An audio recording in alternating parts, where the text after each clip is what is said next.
Good evening. And if you're just tuning in, you're listening live to 105.3 FM out of Mississippi and 107.7 out of New Orleans, Louisiana to UFO Paranormal and United Public Radio Network to the Angel Rock. And I am the host of the show. My name's Lorilei Potvin. I'm also the co-host of a second show I started on the network on Thursdays called The Thing at the Foot of the Bed with my very good friend, very gifted medium angel channel, David Hansel. And that's 7 to 9 p.m. Eastern Standard Time.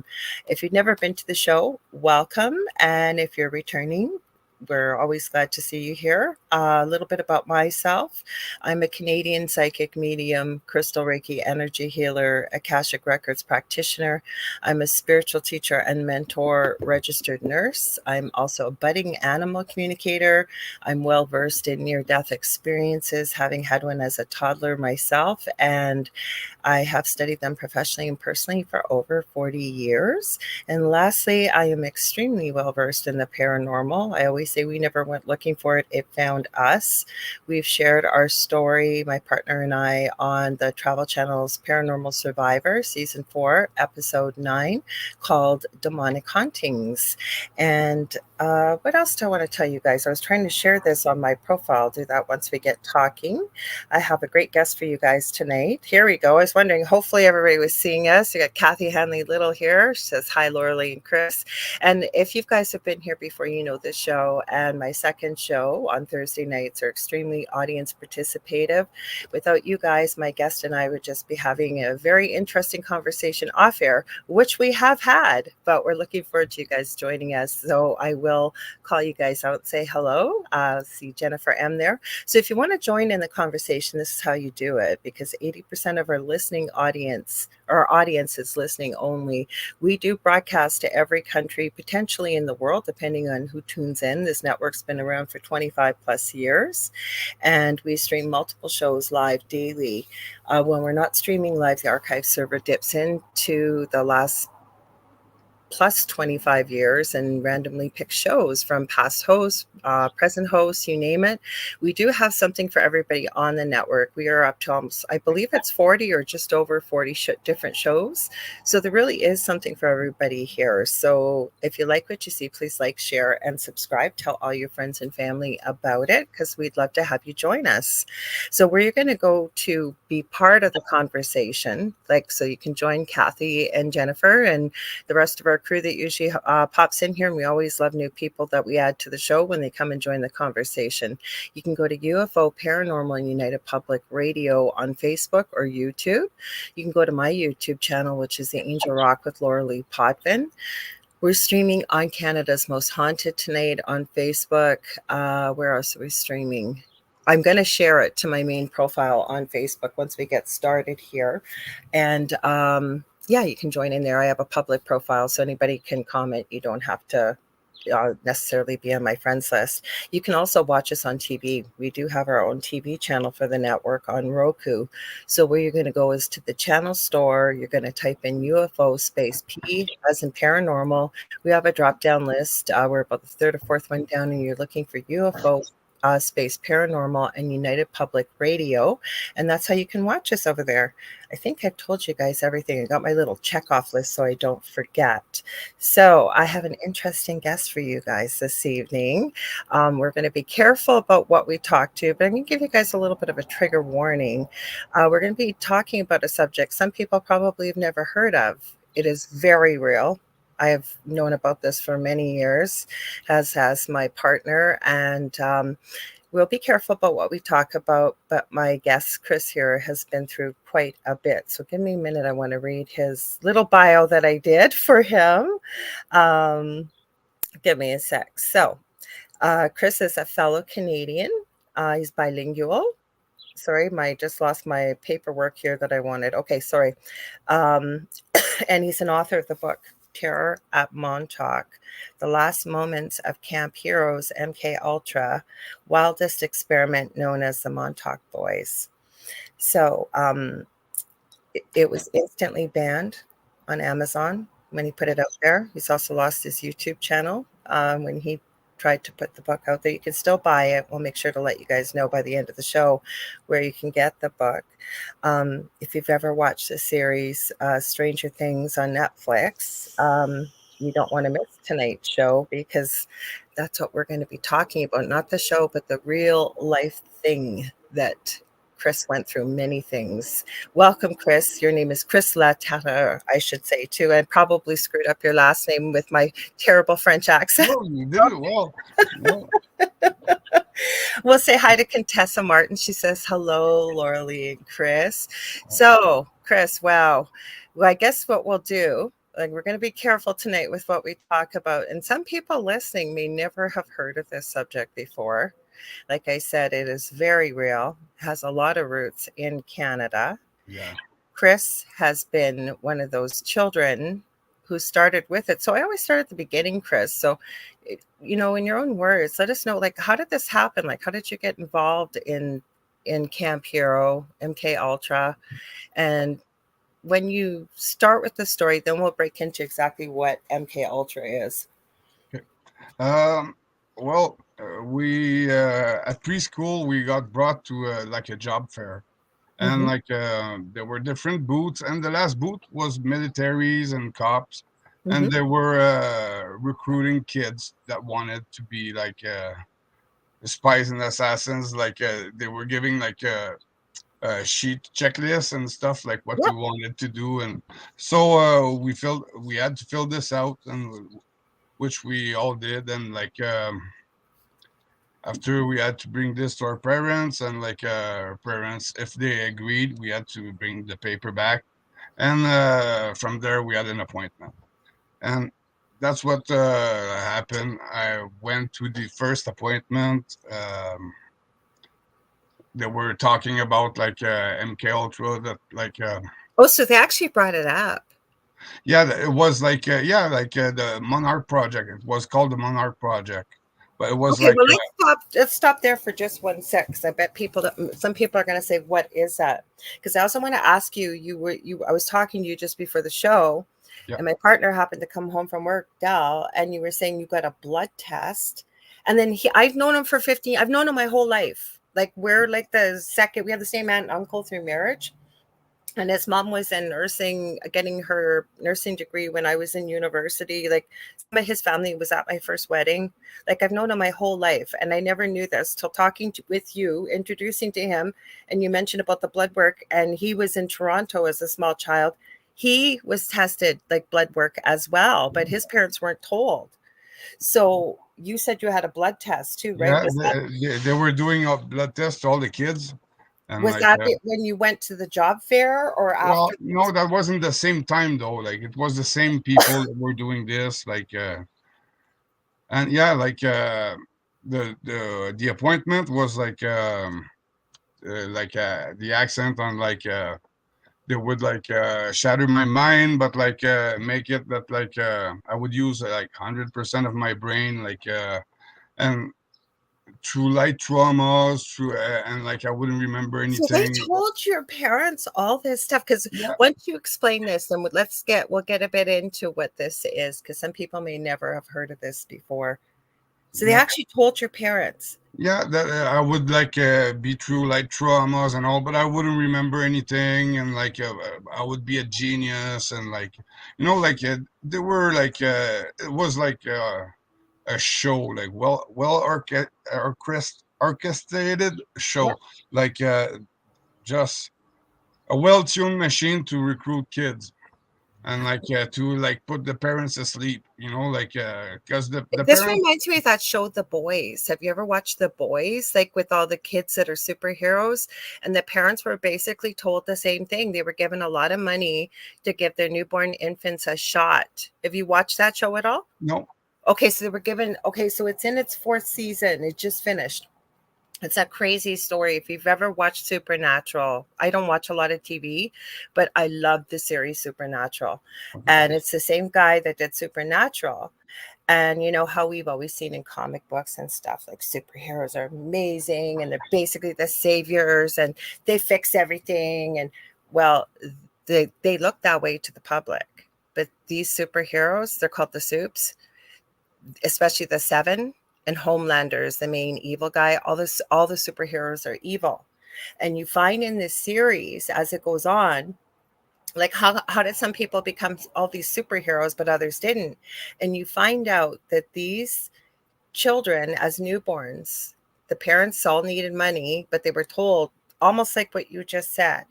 Yeah, we're going to give them this shot, but it's going to give them special abilities and they're going to be geniuses. They're going to be revered by the world. They're going to be so successful. They're going to be amazing. And yeah, it's not working out so well for a lot of them.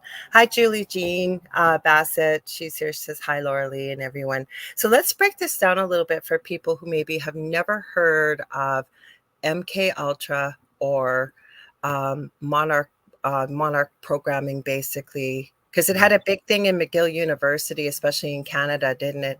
Yeah, yeah. Like there's a lawsuit like against the Allen Memorial Hospital and the CIA for Mm-hmm. the MK Ultra test. Like it's going on actually, and like yeah, there's a lot of survivors. Montreal was a big area, like Mm-hmm. for like the Great Montreal Mm-hmm. for recruiting, and yeah, like we went through like a bunch of tests. We and like the way they were doing this also like.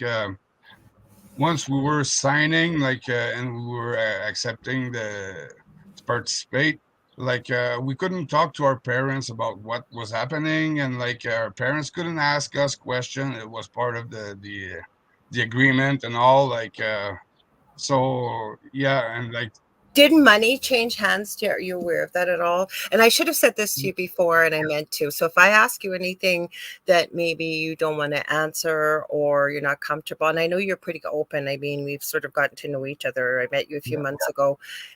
Just tell me so. But were your parents offered money at all too? yeah like I think it's 40 grand something like Mm-hmm. that. So Mm-hmm. and like I had like a pension. I also had a cash when I was 21 that I was Okay. supposed to get. I didn't get it, but anyway. So Well, go yeah, ahead. Well, you know what I'll do? Do you want me to explain it quickly what's involved, and then you throw in whatever you want? Does that sound good? yeah, Okay, so for those of you that aren't aware what MK Ultra is, and if you're old enough, this would have been back in the 70s. This is not what MK Ultra is, but it's a result of what can be caused of it. Just one thing, there's many things. But there was a book out there a long time ago called Sybil. And there was a movie made about it back in the 70s, and it was called Multiple Personality Disorder. That is not what MK Ultra is. But what multiple personality disorder now is referred to as DID, or dissociative identity disorder.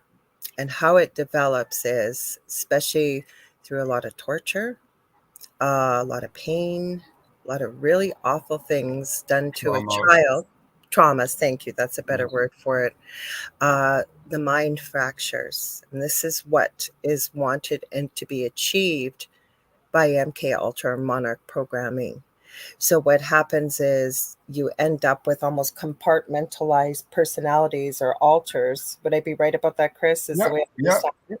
And then they can be programmed and To you come don't. out in some types of situations, some type of reaction, or like through events, or like like it's really like or they can just also like through like a phone call, through a sound like ultra low frequency sounds. Mm-hmm, And mm-hmm, like now 5G also like voice to skull and like those like all the newer tech, but like mm-hmm, we were the guinea pigs like in those years like mm-hmm. at Montauk, like that was like yeah We're we going to get into Montauk and that, but for people trying to understand it, I'm trying to make it pretty simple.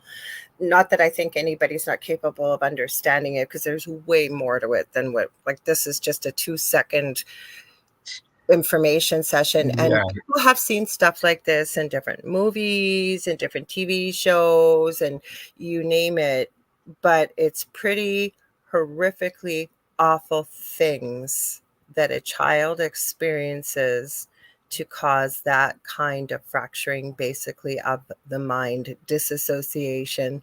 And then once they get you to the point that they want you at, Chris, don't they, then they start to program you, right? yeah But through torture, yeah, I think you mentioned torture, waterboard, like abuse, waterboarding. Yeah. like beat, like name it, like and like the traumas, like like the image they program in you, like also like we had like a month almost of sleep where they were playing tapes, always repetition, like Mhm, stuff like that, and like yeah, like they were just like making machines out of us, like the ones that were surviving.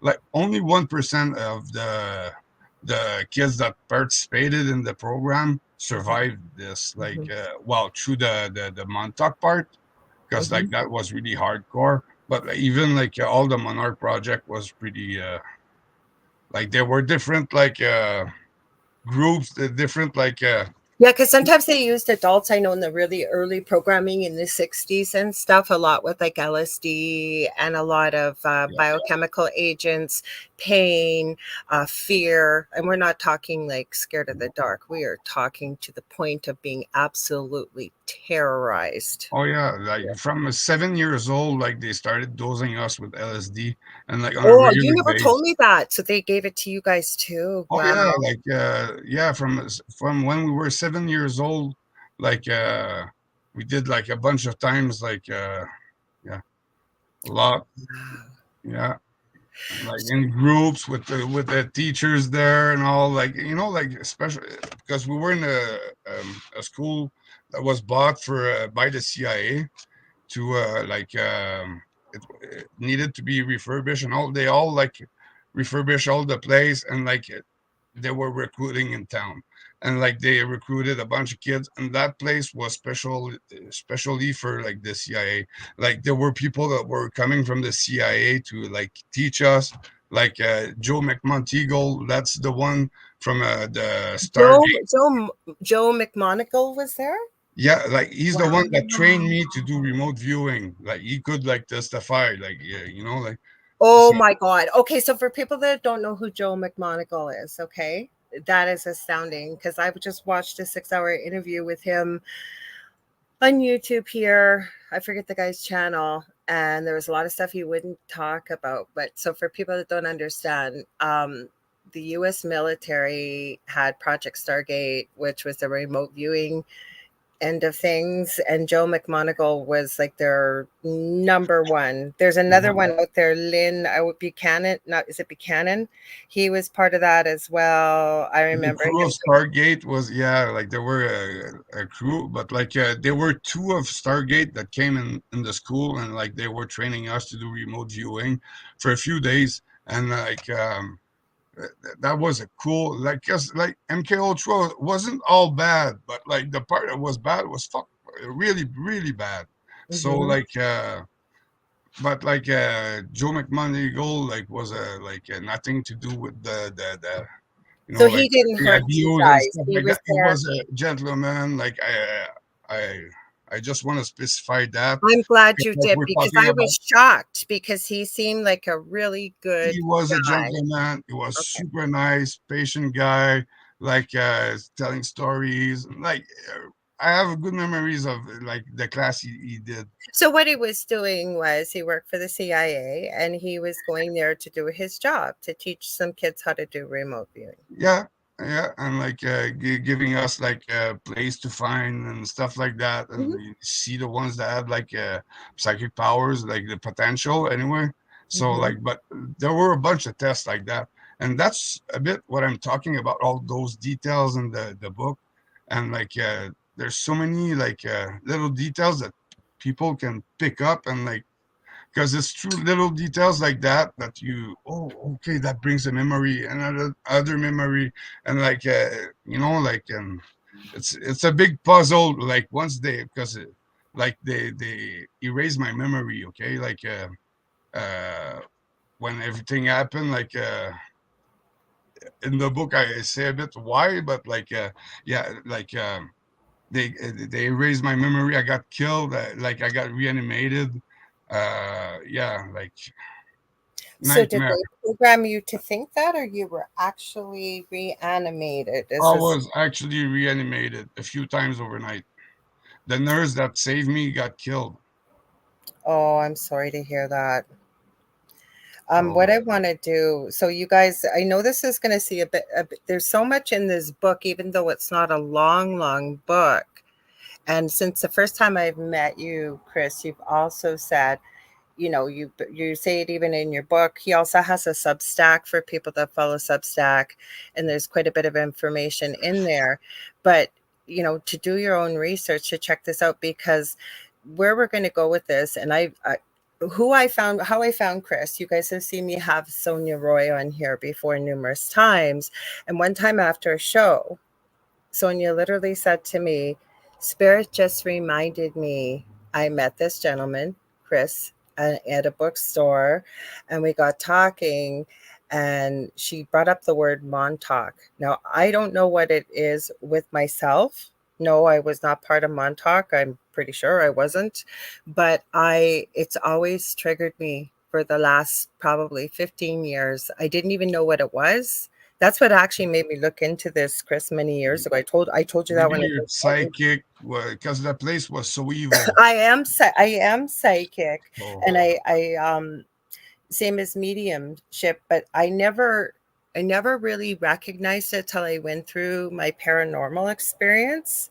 But I always had, like, when I was 8, the first year we moved to a brand new house, brand new land, the whole bit. Every night at 3 o'clock in the morning, I would wake up unable to breathe.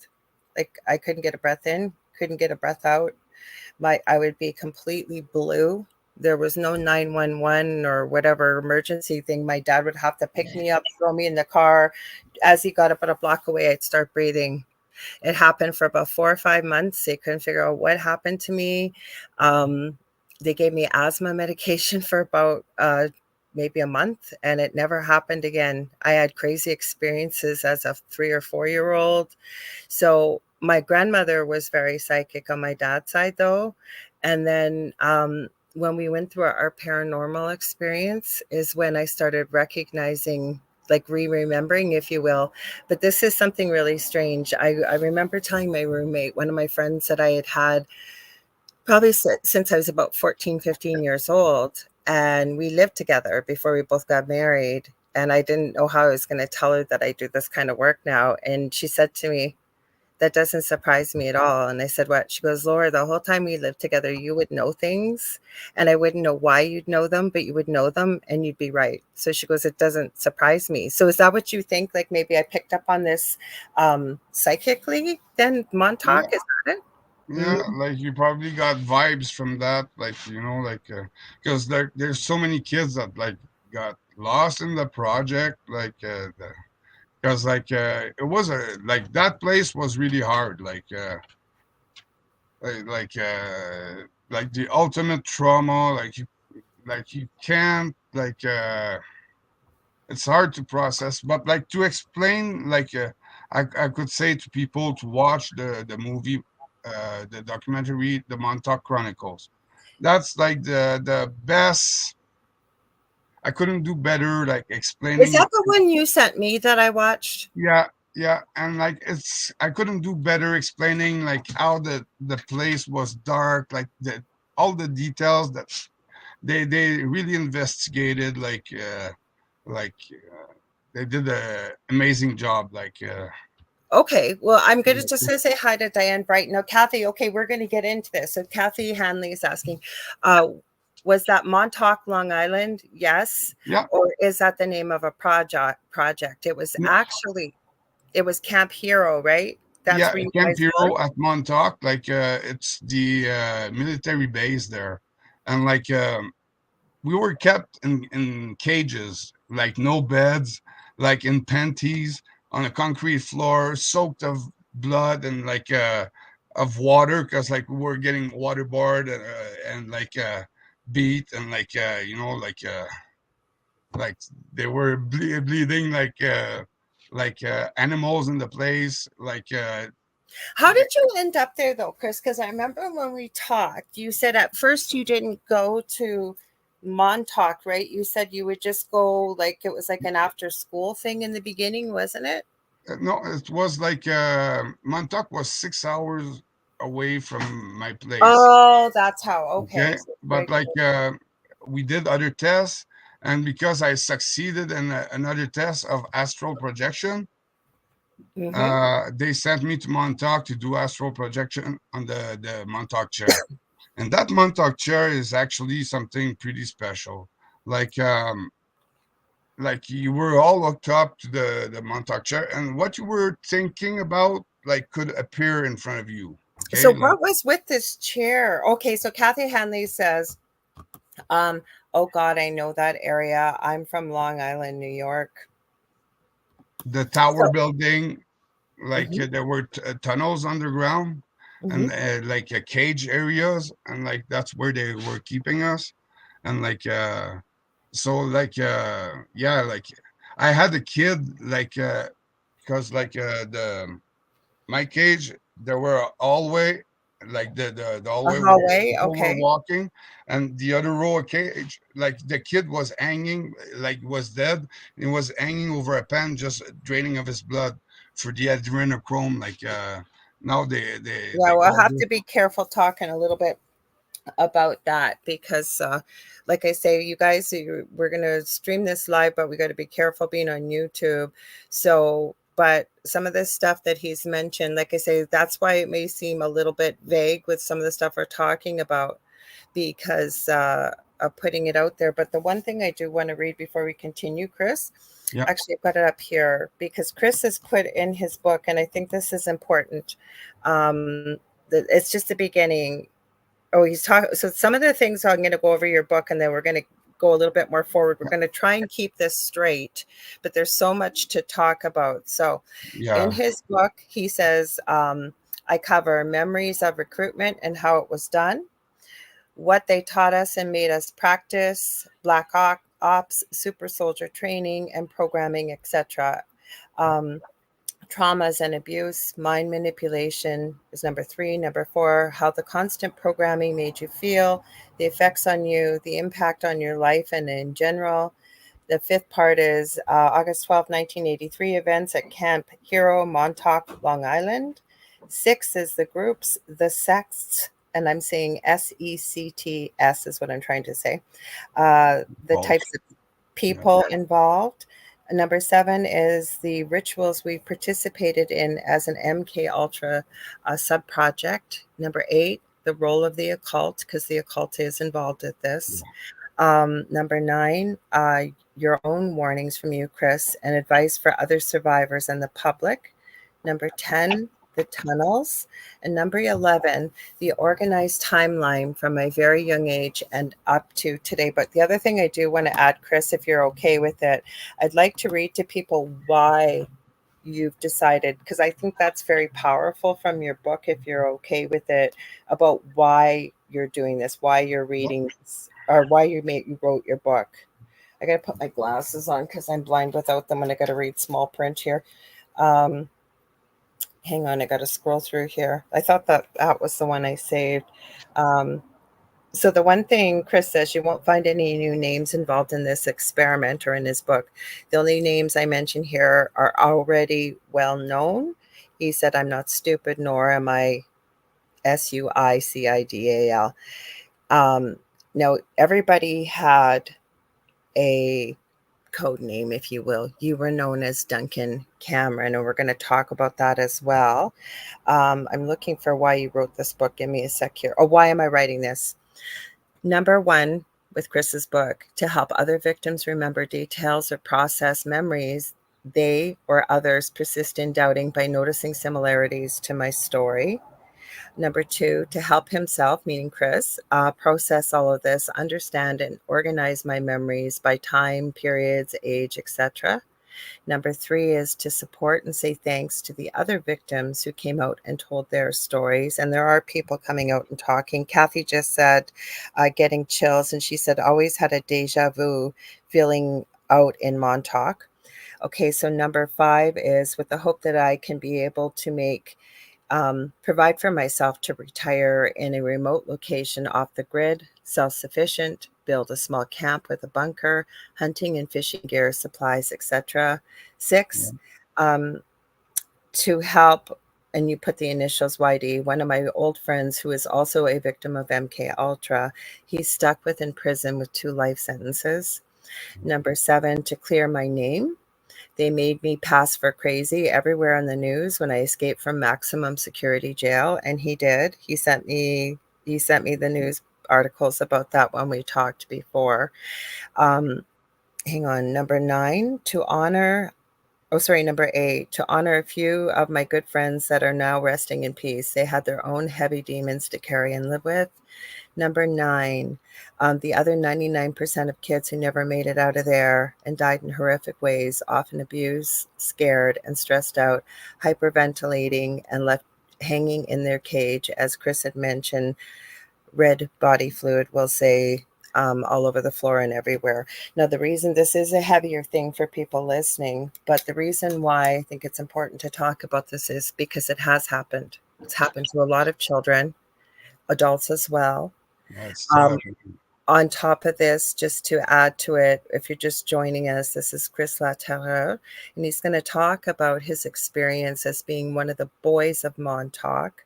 He's written a book about it. The minute he posted it, it was banned from YouTube, and he lost his YouTube channels, but more importantly, he's banned off of Amazon. Well, So, Chris, let's talk a little bit about why you were known as the Boys of Montauk, and why Montauk even. Like, why did they choose Camp Hero to do this at?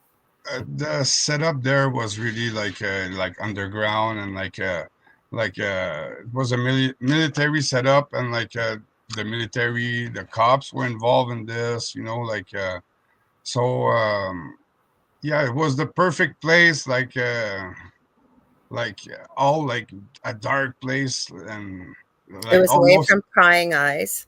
yeah, yeah, and people could scream, could like you do whatever, nobody would come for you, So like when people went by there, say Kathy, like she picked up something there, and she said military was always doing something out there. She said getting chills again. She said very isolated area.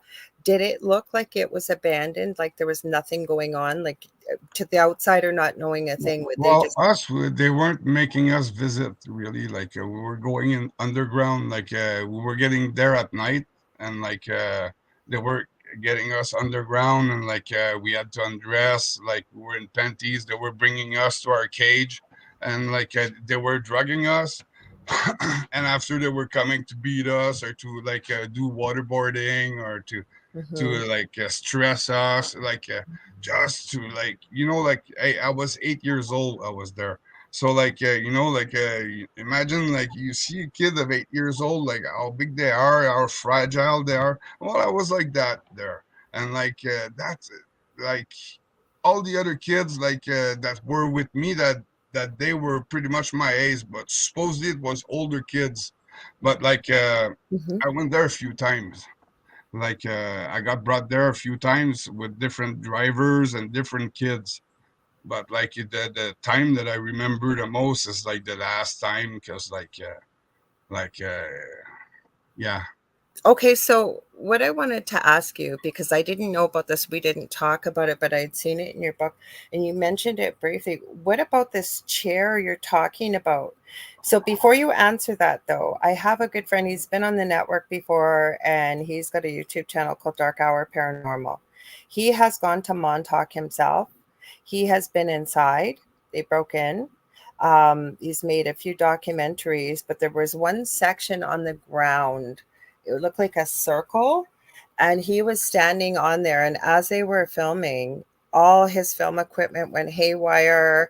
The audio went all crazy. The picture on the video went all crazy. There was something very weird energetically going on, and he noticed quite a few different things going through the property as far in as they could get, because a lot of the places had been flooded, so Yeah. people couldn't go too deep.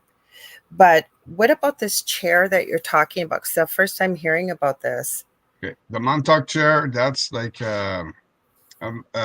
chair with like a little computer, and lots of wiring on us, even like a catheter to pee, because when they were sending us to on that chair, there were a little portal that they were putting in front of us, Mhm. and that was like a kind of a watery, a watery purple, like it's hard to define. A bit like in Stargate, but like purple. Okay, and So did it just look like energy then? Like, because when you say portal to me, usually portals aren't visible, but not always. Like somebody it that's was a like, frame. It was a frame, and it was like hooked to like a bit like a doctor's light that you can like adjust and all, and they were adjusting it in front of us while we were on the chair. They were all hooking us up like with the plugs, the hat, all the plugs, and after like they were talking about like showing us flowers and make putting a mask and like telling us what the flower was a new flower that they just discovered. Anyway, like I got a bunch of details that like people will like freak in the book because like it's a lot of details that the people that like, did came it out. come through the portal though? Like, so you'd be sitting in this special chair Yeah, and you'd see this portal. yeah, And so when they were talking about this flower, like, yeah, did you and like see the just like flower? we had to go through the portal. Like they were just like preparing us to go look through Like physically you went through, or did you have to go projection through to different? astral projection from the Okay, so chair. consciousness then. Yeah, Okay. Okay, because through the that's what portal. Diane's asking. Was it an experiment chair or? Oh yeah, it was like a experiment chair, like really like experimental. Like they say it was like alien technology. Uh, Ooh, okay. yeah, like because like what we were thinking about and Yeah, the chair was appearing. If you were thinking about like sample, I don't know, like a puff little had said radio, it. the radio would appear, okay, in front of you. But Like like physically or still energetically? well, just like not physical, but like it would Like appear a like movie what you almost, were it looks thinking was like appearing right in front of you, like just like yeah, right in front of you, like floating right there. But okay. like So if it you were seemed real, but like you couldn't reach out and physically feel it though, right? well, I was hooked up to the chair. Like, I never could Okay. but because that was appearing in front of you, like so like Like a all the hologram? That's what Nicole taught. yeah, How do like you a hologram. Mhm. So yeah, but like at some point like the thing like happened for real, and it like that's why like the place closed there. That's why like the base was destroyed, and like it's all like it really happened. It's just because of like that chair, because like that chair like So what thinking. happened to the charity? Because that Diane, a lot of people are just tuning in now. So Diane said, did they inject or drug you? Yeah, that he talked about that, Diane, a little bit earlier at the beginning. So for people just tuning in, because I know a lot of people are just starting to tune in. So hi Bob Burnell. I haven't seen you here before, but welcome. We're glad to have you. So you guys, this is my guest, Chris Laterreur. He's a Canadian, fellow Canadian, bilingual. And people are understanding what you're saying. I can tell from the comments. But what we're talking about tonight, and I'll give you a little bit of a warning, okay? It's a difficult subject, but I think it's important to talk about. Chris is one of the boys of Montauk. He's been a victim of MK Ultra programming or Monarch programming, which did have big roots in Canada. But I don't know if you guys have seen the series Stranger Things and 11. And again, I can't say whether the character is based on Chris or not, but there seems to be a lot of similarities, does there not, Chris? Yeah, like because like this happened to me there, like like I was the like Preston Nichols, the one that like was working there, and like another guy that Al Bilek that was working there. They came out with the story, okay, and Mhm. like they added other stuff to put it fiction and all, and they even met a guy that was named Duncan Cameron, okay, Because and that was your name. Like you never used your that real name when you no, went. we weren't using our real names there at And you were Montauk. given a number too, because I remember seeing the number in the book, right? Yeah, but that wasn't for Montauk. That was like when we like had our certification, our papers for insurance and all. Like when we had the first part of the Monarch project done, they were Mhm. giving us cards and stuff. And yeah, so where was I? Yeah, blah, blah. I'll go back through your book thing a little bit. And you guys, I apologize. You got to remember too, okay, Chris is pretty tough, and he is, because I talked to him the first time for about 5 hours, and I asked him, is there any subject that's, off limits? And he said no. And I just said, I really don't want to re traumatize you again. You said you slept a lot the next day, didn't realize how Yeah, traumatizing it was. yeah, But he's an open book about it. Okay. And he's written this book. And to me, there's got to be something in there people don't want other people to know about when it's been banned the minute it was listed on Amazon. I'm sorry, but yeah. And it's not just banning the book; it's banning me from opening an account for life. Like so, yeah, like and it's your YouTube was wiped and yeah. everything else. So So let's go through we'll go through about your book a little bit. So we talked a little bit about the first thing you said in some of the chapters. You said I cover memories of recruitment and how it was done. Was there anything else you wanted to add to that? 'Cause you said it happened like you were about 6 years old and there was some testing, you were at a job fair. Um, your then the last place you went to, it was like military and police and what if there was an interest.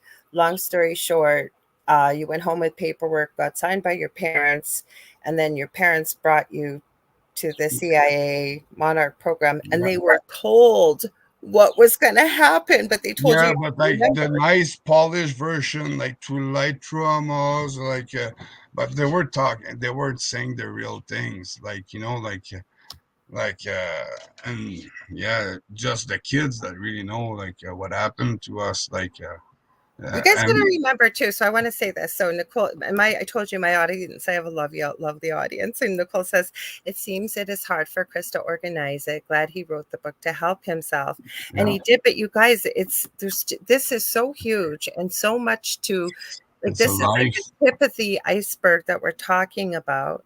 Never mind, the body doesn't know, right? When we go through trauma and we talk about it, same chemicals still get released and what have you. Plus, you do Yeah. have DID, do you not, Chris? We've talked about that. Like you have alters, like dissociative Oh identity yeah, disorder. yeah, yeah, like for sure. Hmm. And we all have a few, and that's programming us. Hmm. Hmm. That was the goal. And Yes. yeah, the other thing I was talking about, like for the Duncan Cameron, like we had names to be to use, and it was like different names, and that's why Preston and Albilek, I heard a bit the story. They met this Duncan Cameron that was given. This name was given to me because it was a common name. So they met Right. this guy like through audio repair or something like that, Hmm. and maybe the guy was psychic. I don't know, but like for sure, at 32 years old, you weren't in the cage with us, because his age doesn't fit with the profile, Yeah, because there is somebody using that name out there that claims to be associated well, with there's Montauk. they tried to, because nobody could even think that I would still be alive after everything that happened We're there. going to talk about that because Like, usually people that have gone through the things they have and are talking about the things you're talking about. But we'll get to that. Let's if you're okay with that, maybe it'll help us because I have so many things too. I want to ask you and go in different directions. So are you okay if we follow sort of the chapters of what your books are about a little bit? yeah, sure, Okay, so we talked about the recruitment. yeah, We talked about a little bit of how it was done. The second part, you said what they taught us and made us practice. And in brackets, you've got Black Ops, Super Soldier Training, and Programming. So let's start with the Black Ops. Knowing we're on YouTube, we got to be a little bit careful. We're probably going to unlist yeah. this, you guys, just so there's no problems on YouTube. It'll be available everywhere else. So with Black Ops as a child, what did they teach children? Survival, weapons, like when I was eight, like 8, 9, something like that, around that Mhm. age. Uh, Somebody like dropped me a weapon so I could get used to it. No bullets, nothing, but with the clips in it, and so like so I had it for a few weeks, like at my place to play. I couldn't play with nobody around, or that was the condition. My mom was aware; she was pissed about it, but couldn't do or say shit Yeah, because yeah. like that was the project. So Well, so because you signed it and they took the money. yeah, so Y'all signed, yeah. like I was to them like all of us that like are dead, like they make us vanish, you know, like you don't try to find a trace of one of us because like they raise It's our like we don't IDs from exist everywhere, anymore. from, you know, like, and I talk about a bit about that in the book, like because like you know, when people will know the real kids that from Stranger Things, like it's not what they show in on TV, but not at all. And like, yeah, like I don't blame like Preston and like Albilek for like introducing like the other Duncan Cameron as the kid and all, but like the age wasn't fitting. Well, plus Preston is no longer alive. Is Al Billick still alive? No, and either is Duncan Cameron, because like he passed away too. But like, you know, like they talk about Duncan Cameron. Most of the documentary, the Montauk Chronicle, is about Duncan Cameron. Okay, but Okay. like, why would they? Wouldn't they like invite him to participate to the show in the Montauk if they talk about him? Like, you know, he wasn't there, so like people have to realize, because like a lot of people are, oh, well, no, no, no, I saw the other. No, like it's just like, yeah, that was the fiction part, because they had no clue I was still alive. Like, you know, like, but I have so many proofs in my book. It's a buildup of proof. So like, and I have witnesses. I have like so many people that Yeah. can, you Well, know, I like, didn't read. If you, like I said, you can even go to, and we'll make sure by the end we let people know where to go. On your Substack, you've got, because you thank quite a few people in your book at the beginning, including fellow MK Ultra programming survivors and people that like, it's too long to get into tonight. You may even have to come back a second time, but I know that you dealt even in the medical profession with psychiatrists and with other people, and you had the supporting documentation to back you up. We will get mhm, there with that. But like I say, you also have to remember too, and I give Chris props because French is his first language and he's yeah. pretty bilingual, but to come on here and talk about, this traumatic thing that that thing, lifetime you have lived and what you've been through. And a So, guy like me doesn't do that usually, is, but it's an emergency, and I like somebody has to speak, and like hopefully others will see me speak and will do the same, and like because like this is something important, and people have to know, like it's the government that was doing us this to us, like putting us in cage, torturing us by military guys, like you know, like well, there's going to be people that say that there's no way this doesn't uh, exist. yeah, I And I've run into this over many, many, many, many, many years with this as well. And the problem is, right? And for people even listening to this, um, say you may say this isn't true or whatever. The only thing, and I'm sure Chris will back me up 100%, is take a look for yourself. Maybe use a different search engine other than just Google, yeah. right? Take a look around. Check out the documentary. That's on YouTube, that documentary, is it not, Chris? Because I'm positive you Yeah, sent it. it's on YouTube. It's on Tabi TV, like the Montauk Chronicle, Yeah. made by Christopher Garitano, and Hmm. yeah, it's amazing the job they did. Like, and the Hmm. funny thing is, like, one of the guys that's in the movie, like, I was transported there in the same car with him. So like, Oh, and like, wow. he lived 15 minutes away from my place because we were pretty much, a lot of kids were in my area. Hmm. So We're Yeah, going to like get into how it closed down. Now, let's keep following this because it'll help. Because, like I said, this story is real. There is so much to this story, wild. and it's so easy to go off on a different tangent. Just for people who can try and follow a little bit with this. Now, I have a good friend, Lorraine Fenton. She's got her own podcast, um, and she talked quite a bit about the super soldier training. So for people that don't know what that is, how would you define that, Chris? Yeah, it's just endurance. It's like self-healing, like tough it out, like how to heal, like how to stop bleeding. Like a lot of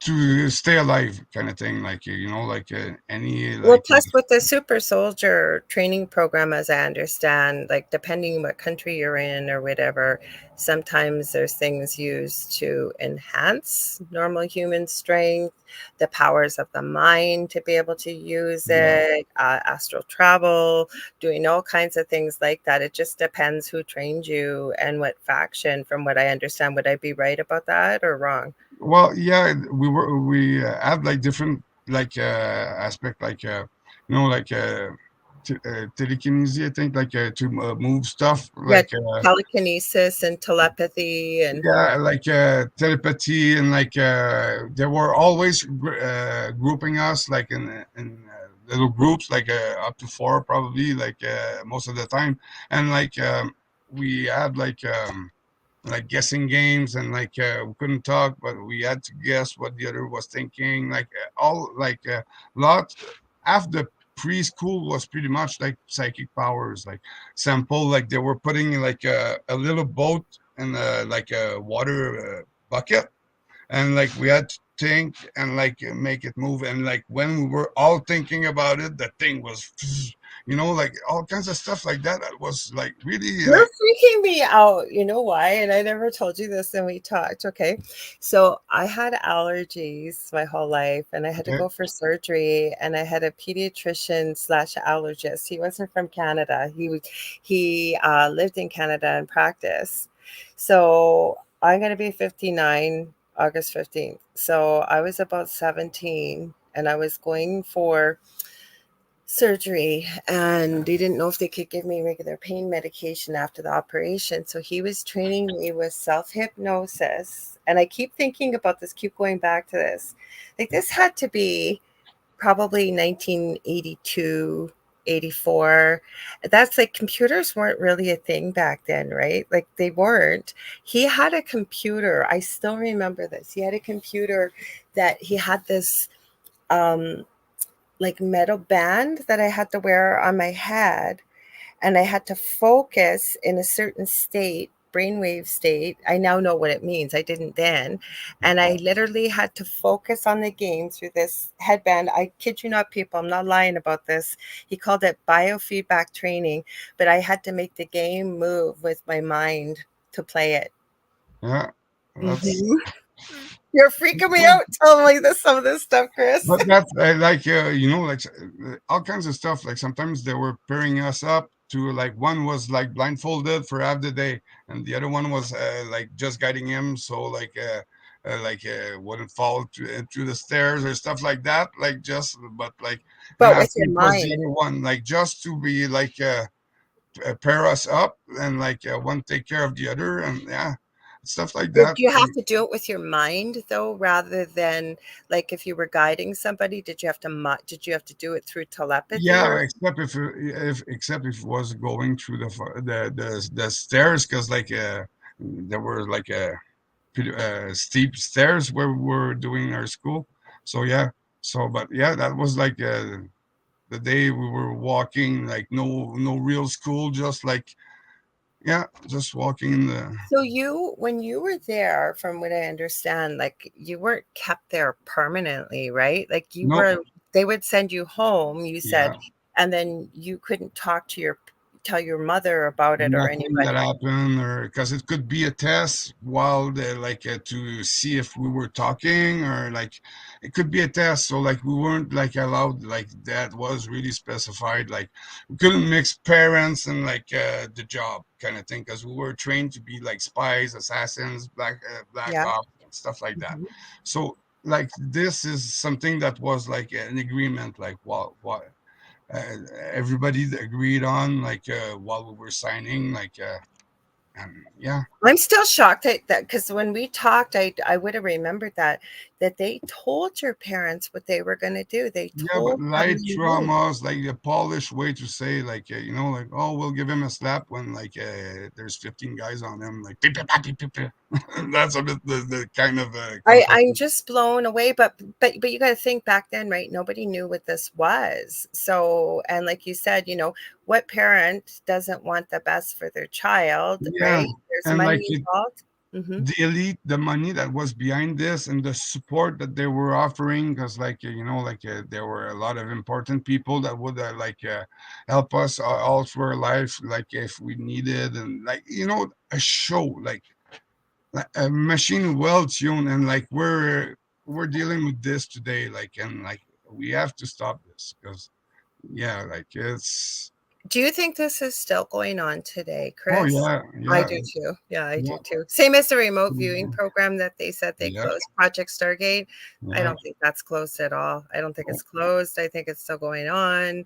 Um, Okay, so for your number three in your book, and we got to be careful when we talk here, but it kind of goes hand in hand with number two about the programming, the traumas, and the abuse. We talked about some of it, but the mind manipulation, what did they do with the mind manipulation? Yeah, to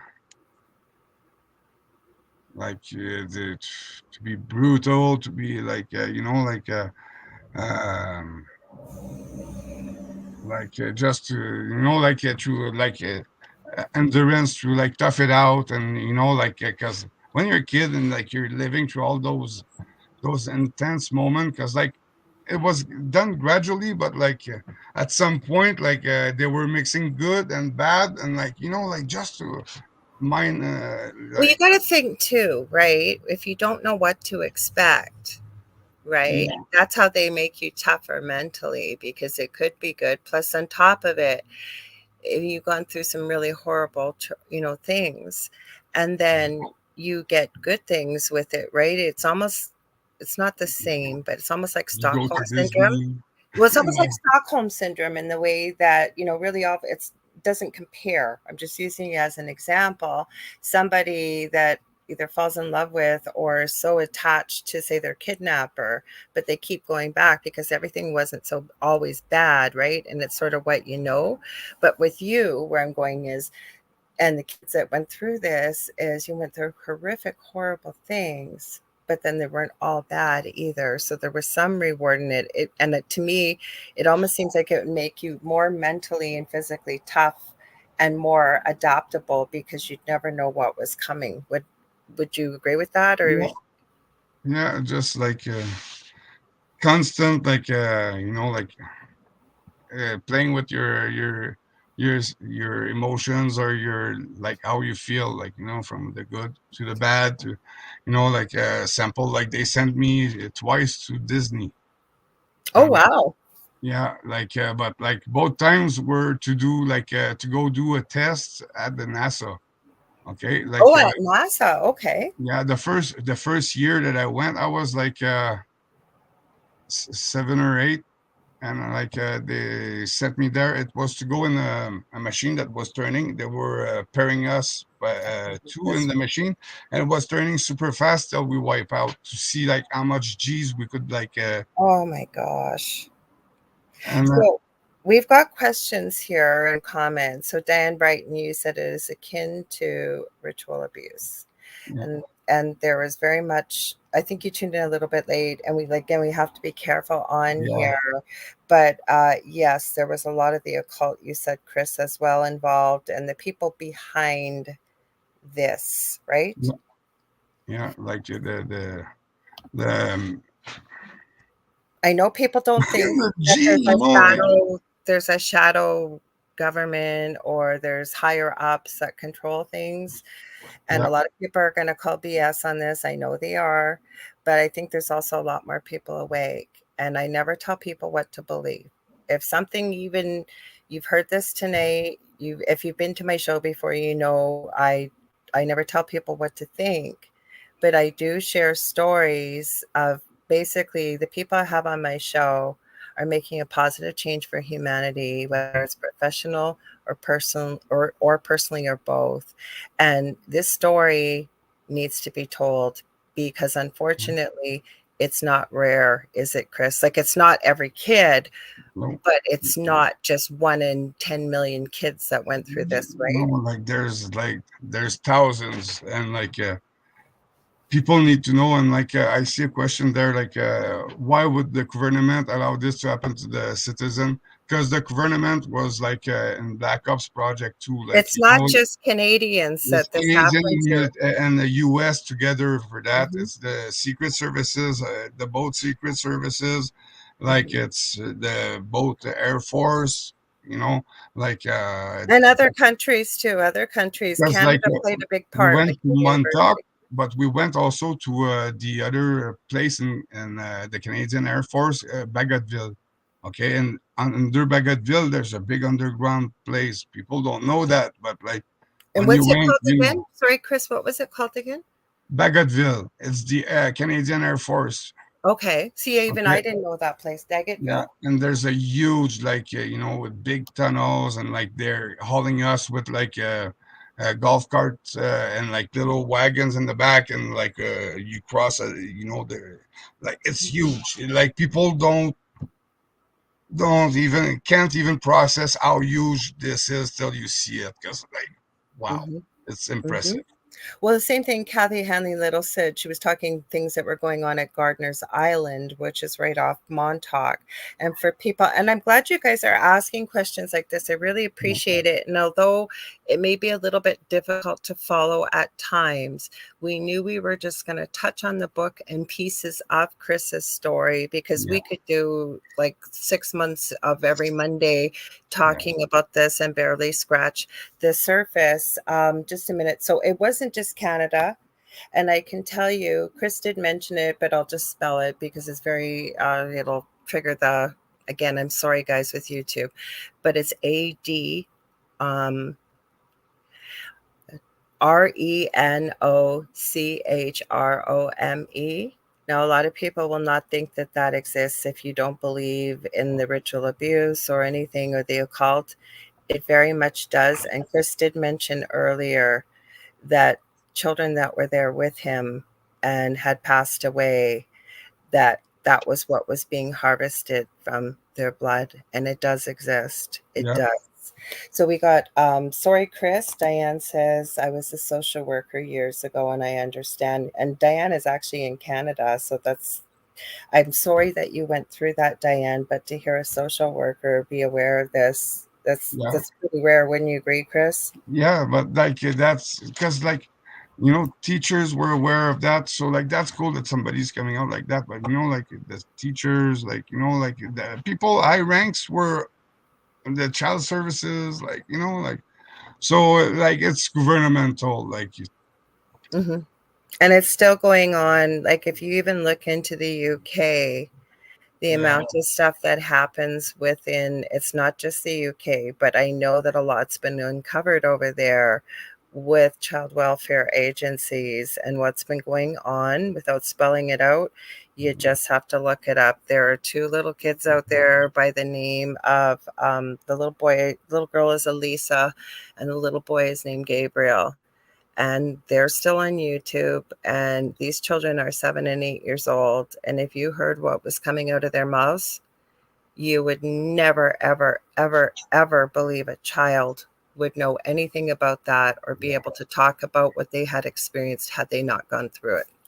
I So, can imagine because I've been through it, and there's a lot of people that been through it, mhm, and yeah, it's done in Canada, and a lot of the thing has been moved to the Ukraine now, mhm, because the laws, and they control that country now, so mhm, mhm, a lot of the labs, and where they're processing all this, and now they call it ambrosia or something like that, it's, it's still the same stuff, even though you change it's, the name. it's the same stuff, and it's the same, there's one way to get this, and it's through the bring to the like torture to the maximum, and like after the blood you kill and the blood oxidize.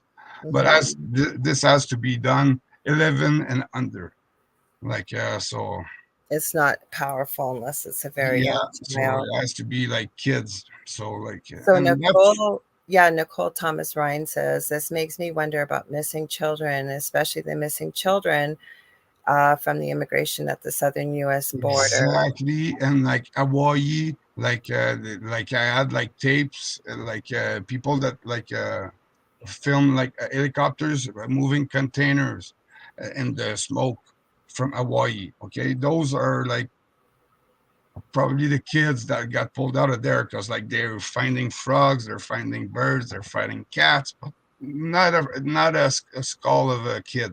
It's a Mhm, real joke. Same mhm. thing happened to Chile lately. And like it's all like I think they're stocking up. So we have to we have to stop that. And This is why we're talking about it. So, Connie, thank you. Contessa Martin, she says, I didn't realize how much was involved with this project. Listening to this sounds like a movie, and I only wish it was a movie. And I'm there's a sure few Krista. movie inspired of it. That's the funny thing. There's a few movies, there's a few books, there's all kinds of stories, all kinds of tales. But I'm there to cut the bullshit. Mhm.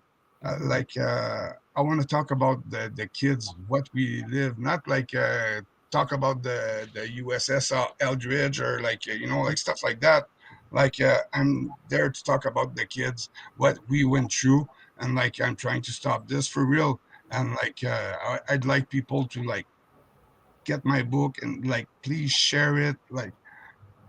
People have to know, share this knowledge. You'll be traumatized when you read my book. Sorry about that, but this is the raw version. I'm not a writer, okay? And but this needs to be out. And uh Anne Diamond and Elena Freeland helped me to uh, like uh Put formulate put your thoughts together in a chronological order. yeah, Yeah, yeah, because you would. So, Chris, I'm going to ask you this. Like you said, how the constant programming made you feel, the effects on you, and the impact on your life in general. We're going to run out of time, but I still want to talk about how it got closed down and the whole book. Contessa said I would like to read the book. There's going to be a lot of people are going to want to read the book. I know there is. it's on So lulu.com.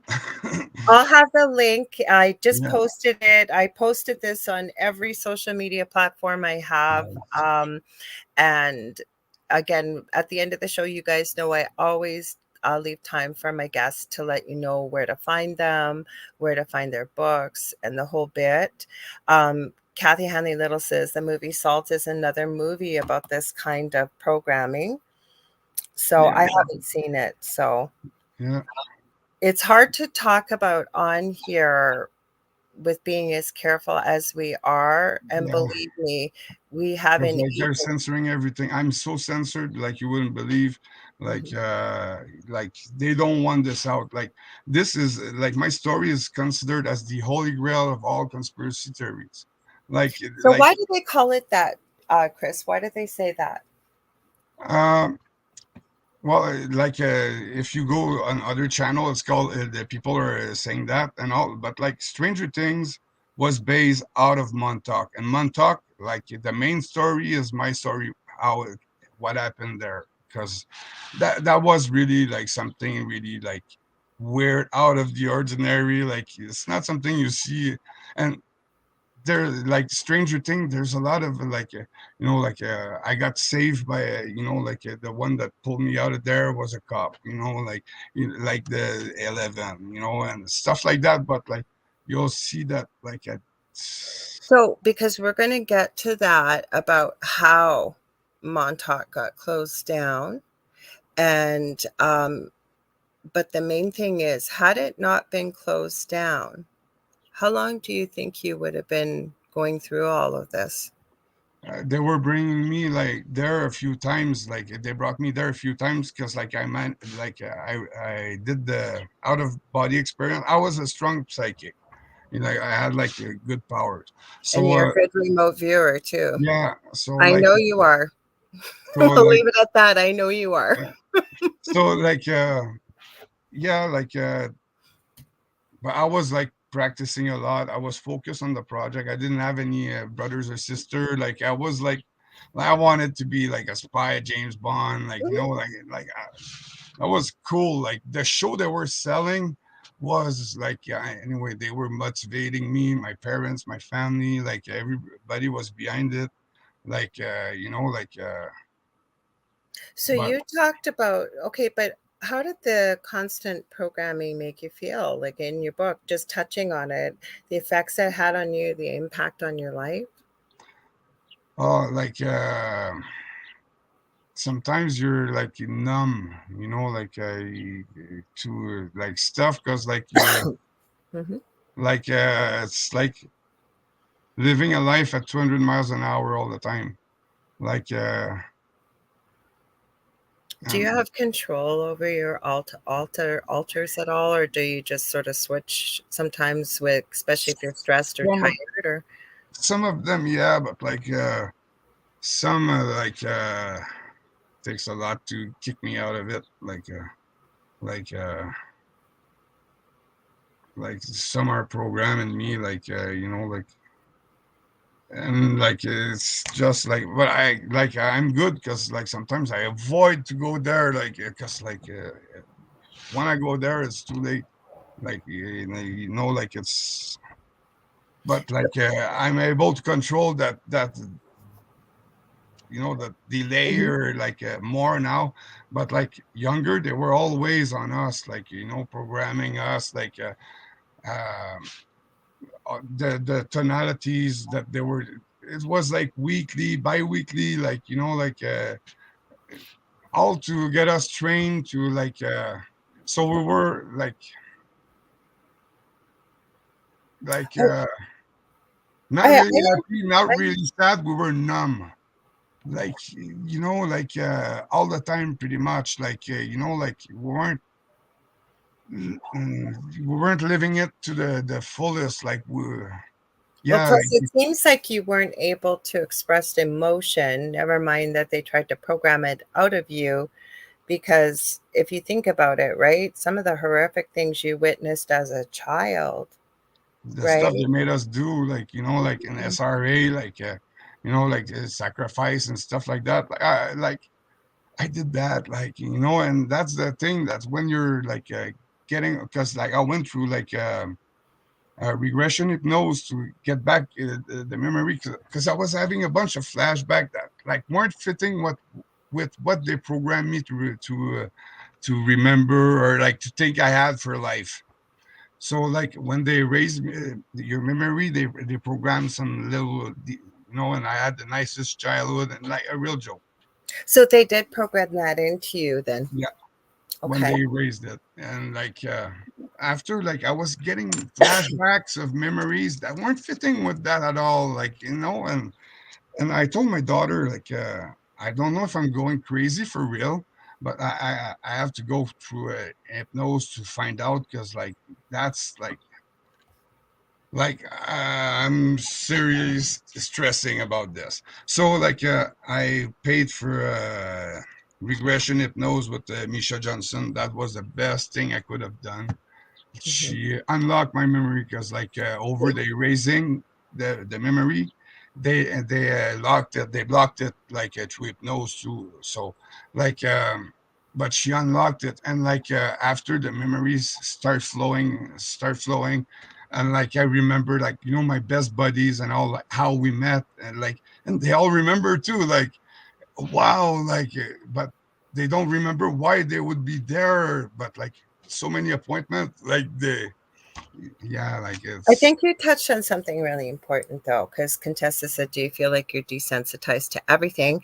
Just give me one moment though, because I think that when you've been programmed the way you have to this beautiful childhood and all these false memories, I don't care what they do. And this was experimental. I do care what they do, but where I'm going with this is they can't make a wall strong enough to stop it eventually coming through because there was so much trauma that it was experienced. Like your body remembers. No matter what they did to your mind, your body remembers. It's almost like the physical brings back the emotional and then the mental flashbacks. Would you agree or no? Yeah, some situation or like like yeah, can bring like a glimpse of memory, but like the type of memory I was getting were like like gore and stuff, and like so like I had to process all this, because like after like doing the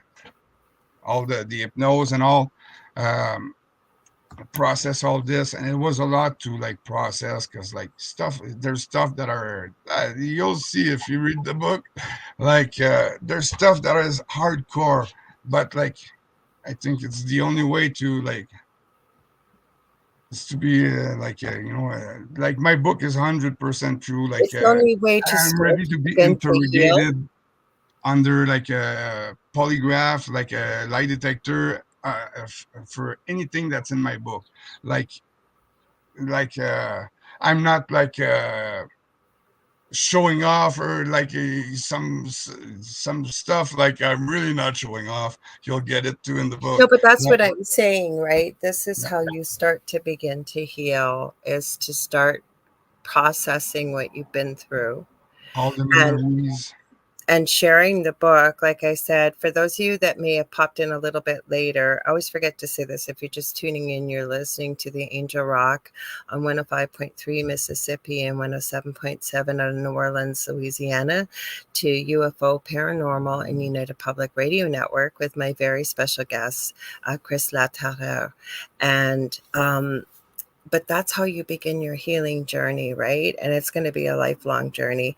And the sad part is they knew what they were doing when they take children as young as yourself, because the brain isn't fully formed until you're 25 plus or just around 25 years old. But the brain is like a sponge from the age of 0 to 7. That's where your deep seated beliefs go.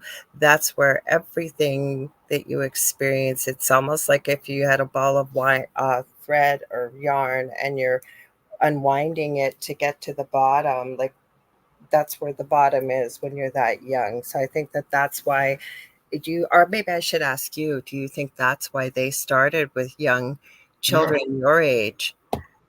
yeah, like for this and also for the psychic abilities that are stronger when you're young, Hmm. and like there were all kinds of the tests, like to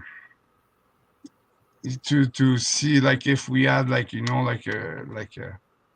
resurrections or stuff like that from soldiers or stuff like that, test with weapons You to mean see from a if, past life? Is that what you're talking about? yeah, like they were doing this too, like all kinds of stuff, tests like that around this area, like lots of it was like the psychic powers, and also like I was talking about the Walt Disney, the second trip was like a ice bath, like they Oh put, my so goodness. like to see how I could endure like ice cold water.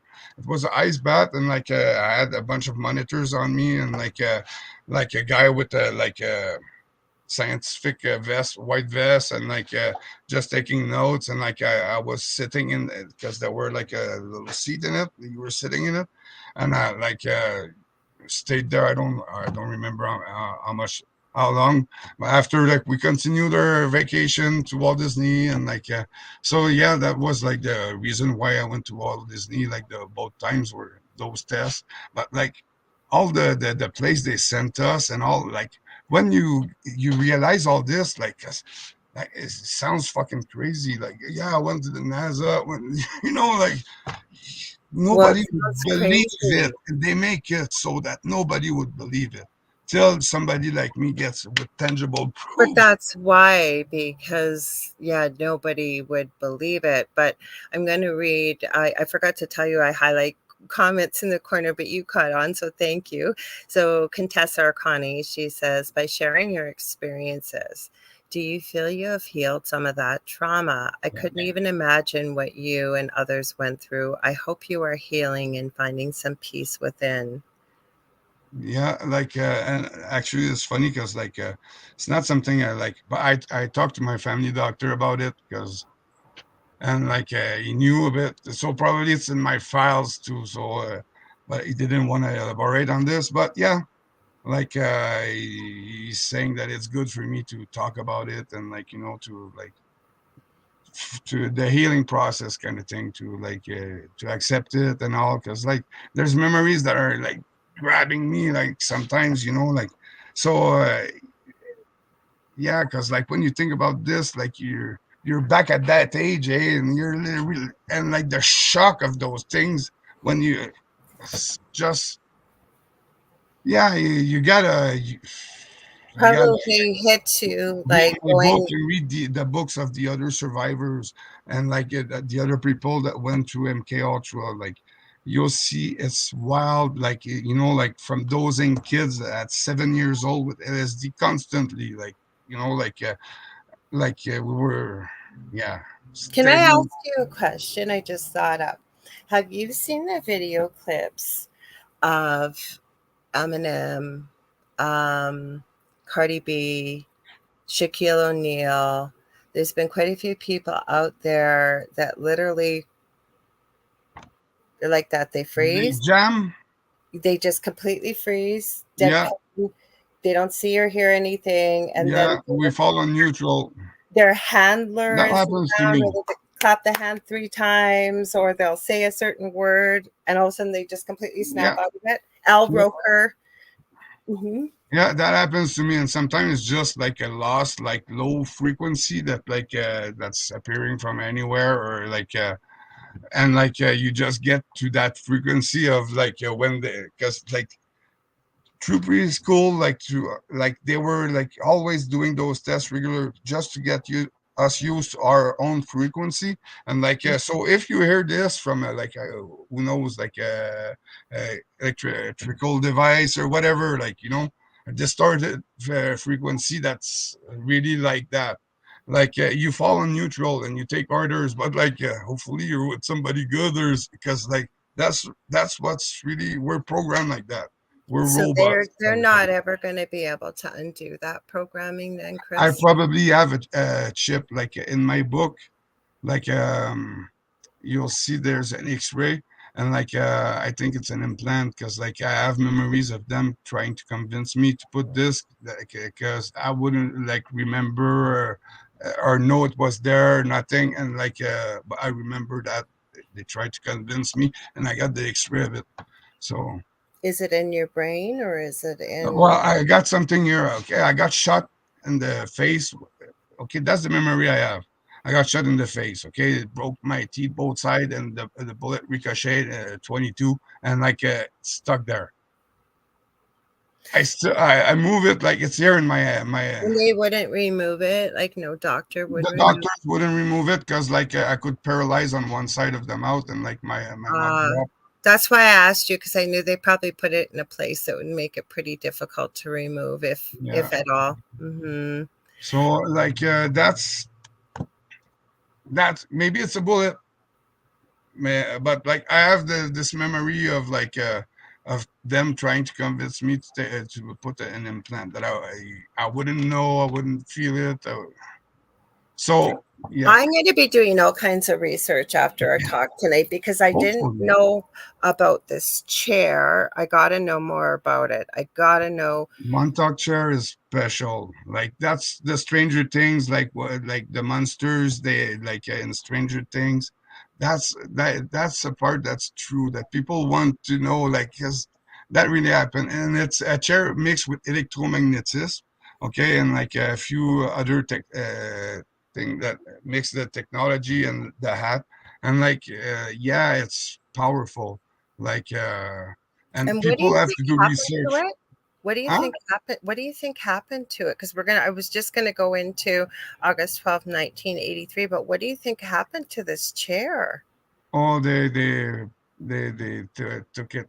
They probably using it somewhere else, but they don't use the base anymore because I think they were scared of the monsters reappearing because Well, I have all that. I'm going to read a few messages here. So Kathy Hanley says, "Thank God, you're starting the healing Oh process." yeah, And Diane Brighton says, "I worked with a psychology doctor who banned these things in early 1970s. She was talking about the ice programming, and she was talking about cattle prods.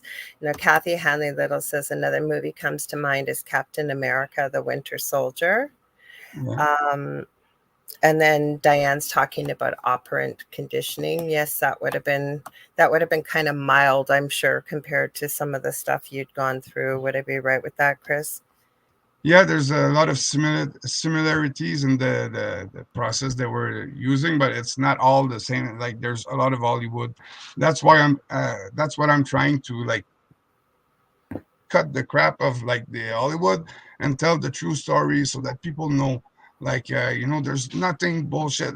Everything is true in the book, and like people have to know those things. Like they're probably victim too of like mind control, and they'll realize it, and they'll be watching for Well, there's other themselves. ways to do it as Yeah. time has progressed. Like I think it was Kathy that mentioned earlier, like you said, 5G, or with the program, think about back in the 70s. I'm sure you heard about this, or all of you had, and it was supposedly banned, but it was discovered that once TV, because I can remember as a little kid that we Hmm. had a TV with this weird one channel, and you got one black and white fuzzy picture to what we have now.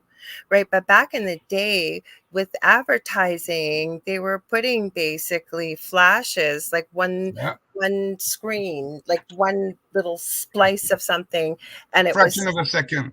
thank you, yes, to and it was finally discovered, but they were People were programmed. buying dog food. They didn't have any dogs or stuff like that. Like that, Yes. I have watched this. I know what you're talking, exactly what you're talking about. And like Mhm. people were like stalking on dog food, and like they didn't have a dog. So like just from the brainwashing of the image, like just the flash. Yeah, but they tell us, right? They have to tell us some way. When I say they, and I welcome you again, you don't have to believe a word we're saying, but check out Chris's book, check out the movies that we mentioned. We'll tell you all how to find them.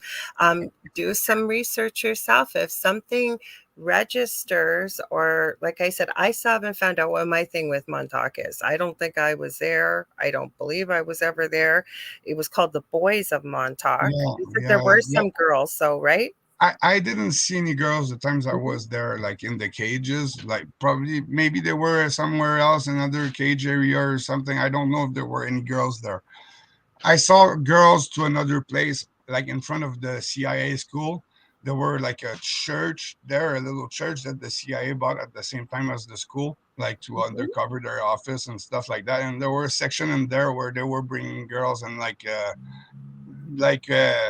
yeah, it's Well, not. maybe Diane, or not Diane, Kathy mentioned, I'm going back here, there was a counterpart, she said, to Montauk, Gardener's Island. Maybe the girls were at Gardener's Island.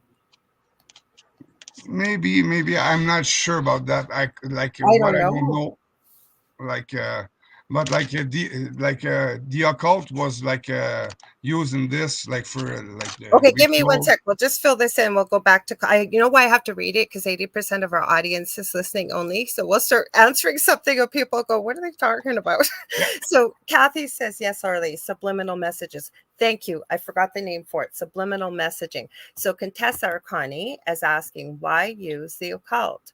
I'm so curious about your story. I have to do some research. So yeah, why the occult? the occult the Rosicrucian and like Mm-hmm.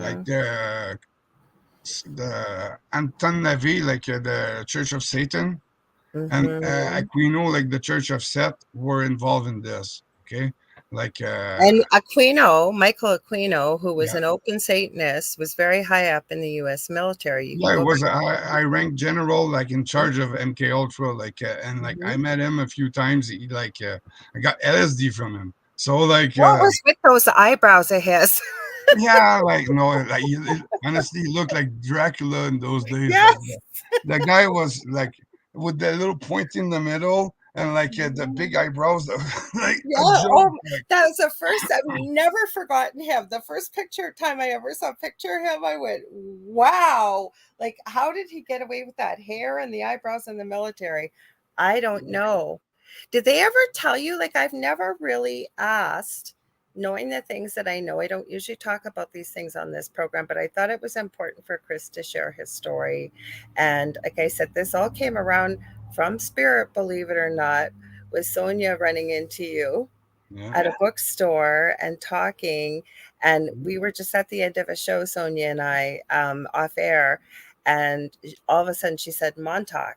She goes, "Oh, Spirit told me I'm to mention this gentleman I've met, Chris." That is how I met Chris. So I think it's an important story to tell. And whether there's people out here listening halfway across the world going, absolute BS, no way. All I can say to you, and I'm going to keep saying this, first of all, we've barely scratched the surface with the amount of trauma that Chris has been through and other kids like him. So why, like you said, Chris, would you put this out here?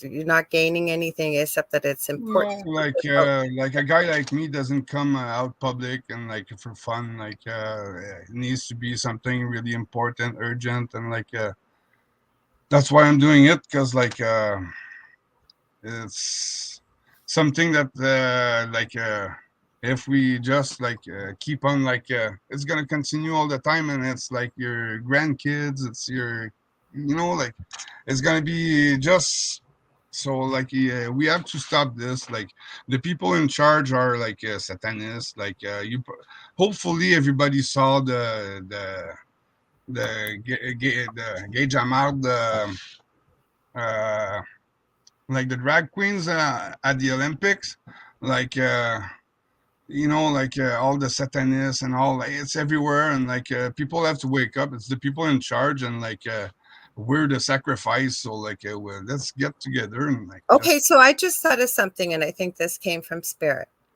You asked why use the occult.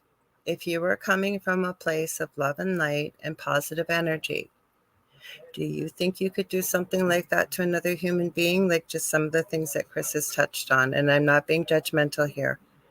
Think about it. Could you do that? And I'm not saying that everybody, I know very little about Satanism except what I need to know about it and what I found. But what I'm saying is this comes from a very, very dark, negative base in the way of the human beings that were doing this. Would that be fair to say, Chris?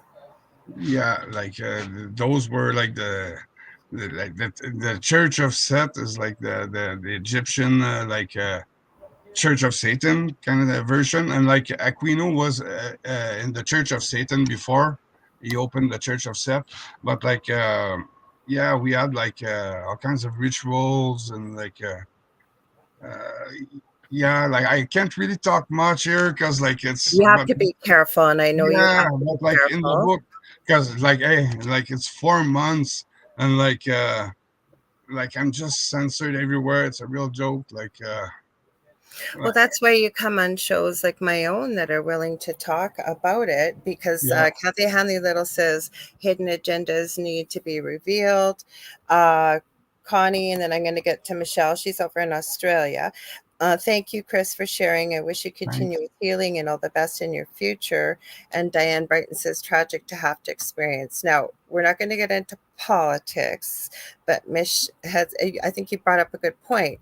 Isn't a certain person running for the next US election putting an end to all of that? Absolutely not. Absolutely not, because it goes way beyond any politician, president, or anything. It goes way beyond and above. Would you agree, Chris?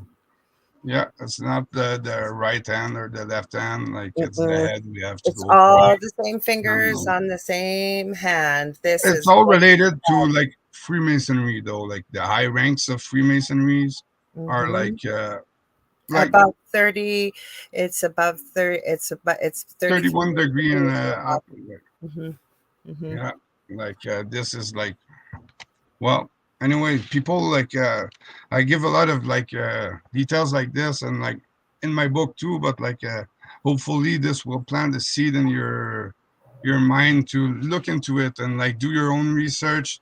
Like the stories everywhere. MK Ultra is proven. It's like it's Oh in yeah, it's been court. proven. It's in Montreal. Like I have a file there at like the Allen Memorial.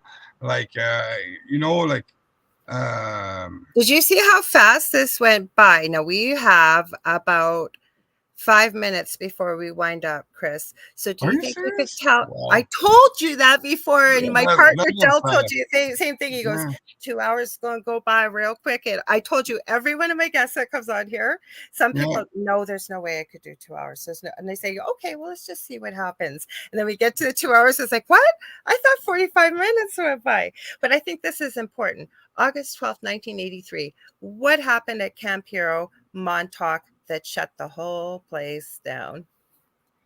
uh, I was left to on the chair hooked up, and like the last memories I had of when I in the cage were like the kid that was hanging in front of me, and my buddy Steve that wasn't moving at all, or so I wasn't sure if he was dead. I wasn't sure if I was gonna get killed.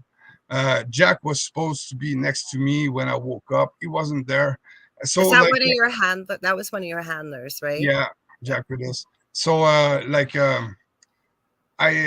was still hooked up, and I thought of my glowing monsters in my book, my sticker album, okay, and I had like those glowing monsters. I have them. Do you want me to pull them up, Chris? Yeah, We'll you pull can them up show them, quick. and those because like they're saying, oh, there's a monster that washed on the beach, or like no, or a picture of a monster. They even like gave him a name. It's not that. Like the real story is those glowing monsters, and even in the Montauk Chronicle, there's a flash of 2 seconds in it, like that. Like nobody will really like notice in the movie. You have to know to like, but yeah. So yeah, Let that me was hang. Okay, there. It's hard to see. I'll try and make it bigger for you guys, yeah. but they But weren't like identical, but they were kind of like the, oh shoot, what did I just do? yeah, and there were a lady Uh, Dracula too. is that bigger, Chris? Yeah, there were a lady vampire too in there. And yeah, like they were just bright, bright, bright, monsters of light, like a glowing sticker, but like boosted, you know. Mm-hmm. And like they destroyed the place. Yeah, like they closed the place forever. Like, and this is really true. This happened. Like, Mm-hmm. and like there's still a few witnesses alive today, like that can certify this. Well, This my really friend happened. Michael Roser from Dark Hour Paranormal, who's done some documentaries on Montauk, I sent Chris a clip, and it was supposedly a picture of the energy monster created called Junior. But you Yeah, say you don't think that's what happened. You don't think it happened quite like that when you were there? no, no, the monsters were really like I see, like I Mm-hmm. still see it. Like when I think about it, I still see yeah, it's like the original monsters or something like that, that they were named or in those years, and I was kept out of. It was the only thing I knew that was like mean monsters, like because I was Mm-hmm. really kept out of like monsters and aggressive in my daily life, Mm-hmm. and like But that that's was what my shut it down, right? Was your fear that you were going to be next. You didn't know if yeah. you would lose your life, and Yeah. you psychically, I thought of energetically those monsters hooked up to the created chair, something and they that shut appeared it down. Mm-hmm. and they destroyed the base, and it's still close to this. They killed some people there that were working in the project. Mm-hmm. Like the place is shut down. They had to cut the power. Like if I can suggest to anybody that wants to know more, visually look at the Montauk Chronicles. Like that's It's on YouTube, the yeah, Montauk Chronicles. The other thing is, it's going to give a different perspective that doesn't include anything Chris has talked about from his perspective. And like I said, it's under Dark Hour Paranormal. And I know my friend Michael has gone to Montauk, has gone there.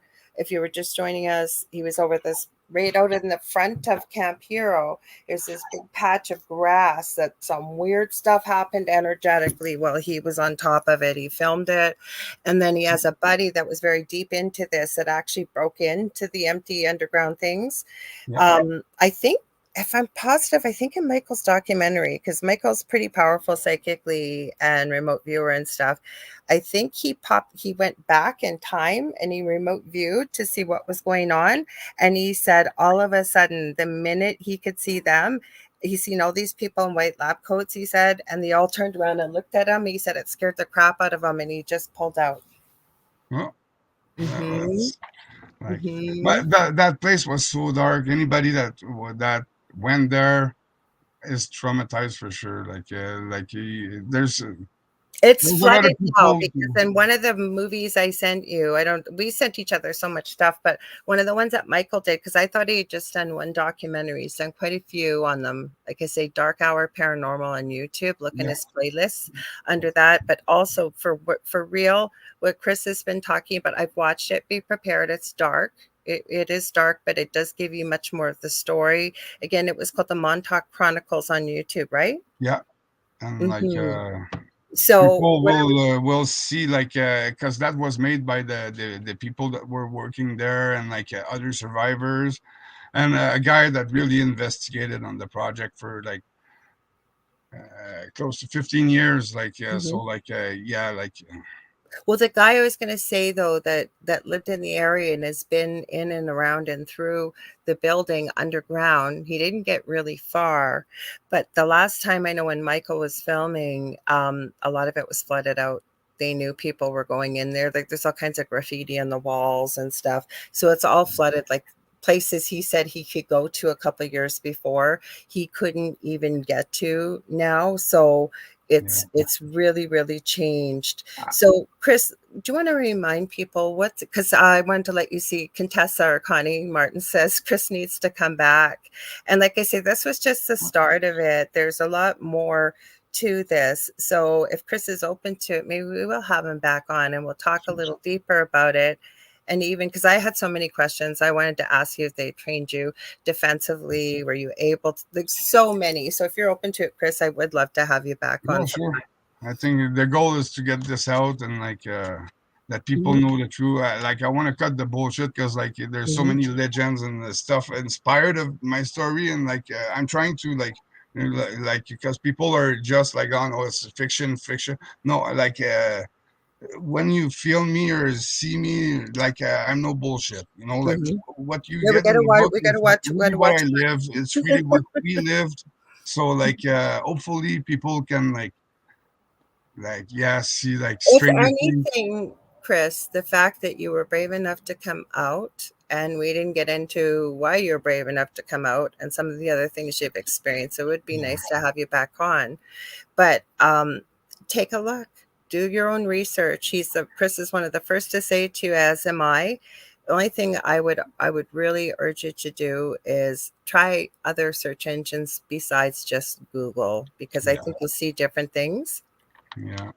And Okay, so even Google, there's if you type Montauk chair, you'll get thousands of stories and documentation and like uh podcasts or stuff. It's the holy grail of all conspiracy theories. mhm, But yeah, I'm here not to put the accent on the Hollywood, but on the kids that what we lived, and that's what I want to show to everybody. Because mhm. it's nice to build stories around my story, but yeah, I want to give the truth now, so And that people can have the real fact and see what's going on. So and I agree. So the book is called Terror at Montauk: The Last Moments of Camp Heroes. MK Ultra wildest experiment, known as the Montauk Boys. Now, where can they get this, Chris? What's the name of the website? I've got the link, but also people listening, if they want to buy the book, it's not available on Amazon. That's how this all no, started. So where can they go? lulu.com Okay. lulu.com and type maybe it's gonna be hard to find it because they're still trying to hide it, but they don't have I don't think they have a contract with Amazon, Mhm. but yeah, Amazon they banned me for life, even banned to have an account, that's pretty crazy when Well, we to me, when that kind of thing happens, you got a story to tell, and I want to thank you for being here so much. I want to thank everybody here for your great questions and comments, and for being so kind to Chris and asking for him to come back, which we will do. May not be till, I think I'm booking into the end of October now, almost November, but I would love to have Chris back too if he's open to it. Yeah. And I want to let you guys know, if you ever want to get a hold of me, you can get a hold of me on facebook.com/the Angel Rock to book a reading. I do energy healing sessions. I do teaching and mentoring. I am working on a course. I'm hoping sometime in October to get it launched. It's going to be a one time a week, probably 4 to 6 month course, introduction to spirituality, some of the things we talked about, telepathy, your psychic gifts, remote Yeah. viewing, you name it. I'm also working on a website, all one-stop shopping with a domain name for you guys too. So in the meantime, that's the easiest way. Any social media platform, fastest, quickest way to get a hold of me is on Messenger on Facebook, but I answer to pretty well anything. Also have two groups on Facebook, Paranormal University for all things paranormal, the Angel Rocker Tribe for more things spiritual. And I will be back on Thursday with my co-host David Hansel at 7 p.m. Eastern Standard Time with the thing at the foot of the bed. I forgot to check who's coming on next week. It's going to be a fun guest. Something tells me, because it's a long weekend here in Canada next weekend, or bank holiday, some of you may call it. I think it's Rhonda, and she's co-host with Howie Odell on the Riff Network. I'll have to double check though. Anyways, Chris, thank you so much for being here. Thank you. I really appreciate it. And yeah, stay tuned for the next show coming up.